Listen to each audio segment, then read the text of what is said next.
Isura y'ijana na kane yitiriwe unegura, yahishuriwe Imaka, igizwe n'imirongo 9. Bismillahirrahmanirrahim. Ku izina rya Allah, Nyirimpuhwe Nyirimbabazi. Wailul likulli humazatin lumazah.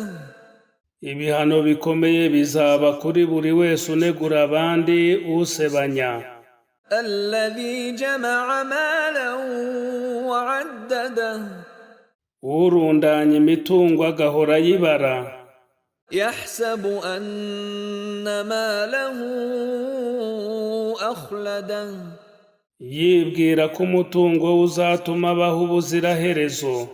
Kalla layunbadhanna fil hutamah. Oya rwose, mu by'ukuri azajugunywa mu muriro witwa hutama. Wama adraka mal hutamah. Ni iki cyakumenyesha hutama? Narullahil muqadah. Ni umuriro wa Allah wenyegejwe. Allati tattali'u ala al-af'idah. Uwo muriro uzajya uzamuka ugere ku mitima y'abazaba bawurimo. Innaha alayhim mu'sadah. Mu by'ukuri bazaba bawufungiwemo. Fi 'amadin mumaddadah.